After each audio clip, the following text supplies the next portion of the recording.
Артымнан аңдыған мақұлық, менің басымнан өткен ұмытылмас қорқыныш. Сол күні мен ауылдан қалаға өз көлігіммен жолға шыққан болатынмын. Ауылға інімнің туған күніне барғам, қонамын деп жоспарлаған болатынмын. Бірақ басқа жағдайға байланысты түнгі сағат 12-де жолға шығуға тура келді. Ауыл мен қаланың ортасы 2-3 сағаттық жапан даламен жүретін жол болатын. Жолда ұйқым келіп, әлсін-әлсін көзім жұмыла берді. Сондықтан радио қосып, сергек болу үшін 1-2 дана аузыма кофейный конфет салдым. Біршама уақыт өткен соң алдымнан әйелдің бейнесі көрінді. Бет-жүзін көре алмадым, себебі алға қарай жүріп барады. Қасынан жаймен өте шығып кете бергім келді. Бірақ кім білсін, қыз бала қандай да бір жағдай болған шығар. Алып кетейін, әрі жолда әңгіме айтатында адам болады деген оймен 5-6 метрге ары барып тоқтадым. Мен тоқтаған бойда қыз да жүрісін тоқтатты. Тоқтап артқы айнаға қарағанымда қызды киінгені бір түрлі көрінді. Ақ ұзын көйлек, басында орамал. Неге тоқтап қалғанын түсінбедім. Оған ешқандай да қатер төнбейтінін айтқым кеп машинадан түстім. Сосын дауыстап, сізге көмек керек пе, жеткізіп салайын ба деп сұрадым. Бір жағынан бет-жүзін көргім келді, бірақ қараңғы, дым көрінбейді. Ол үндемеді. Сол мезетте менің бойыма қорқыныш ұялады. Ол кім өзі? Мен жаймен қайта машинаға отырдым. Есік жауып жатып, тағы сұрадым. Мен кеттім, сізге шынымен көмек керек емес пе? Сол сәтте қыз алға қарай жылжи бастады. Мен қорқайын дедім. Ол тез қадаммен жақындай түсті. Бет-жүзі орамалымен көрінбеді. Сол сәтте көліктің артқы шамынан оның қолдарын көрдім. Қолы ап-арық, тіпті сүйек дерсің. Түсі бозғылтанып, тырнағы ұзын әрі қоңыз, лас ет. Менің бойымды қорқыныш биледі. Көлікке отыра сала мен барлық есіктерді құлыптап тастадым. Жүрегім кеудемнен шығып кетердей, қолдарым дірілдеп, оң жаққа басымды бұрғым келмеді. Себебі есік алдында сол бір мақұлық тұр еді.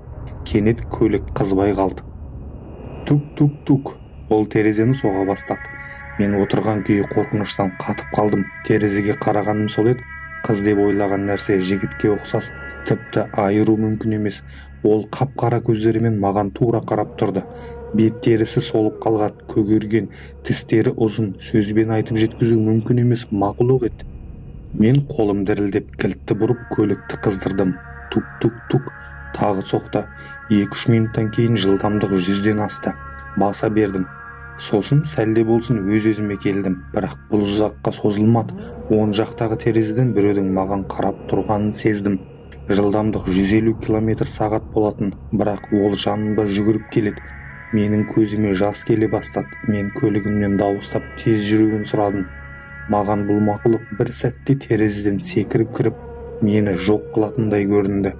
Оған қайта қарауға батылым жетпеді. Осылай қанша жүргенімді білмеймін. Әйтеуір қалаға жақындап, айналамда көліктер пайда болғанын көріп, жеңілдеп қалдым.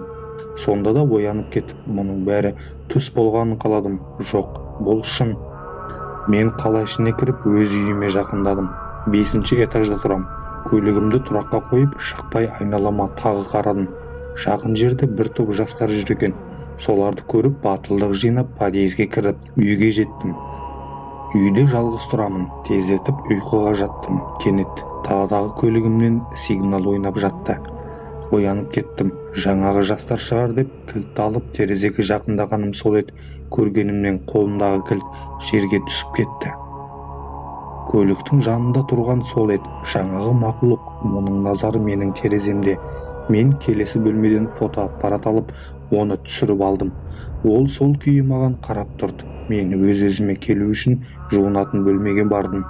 Бірақ жетпей жатып, есіктің ар жағынан біреу тырнап, таныс дауысты естідім. Тук-тук-тук. Сол түні мен ұйықтай алмадым. Әр түн мен терезеге қараған сайын ол тұрады. Ол мені қалайда қолына түсіреді деп ойлап жүрмін. Әңгіменің соңы. Каналыма тіркеліп, лайк басып, комментарий жазуды ұмытпаңыздар. Алдағы уақытта тағы да қызықты оқиғалар шығатын болады.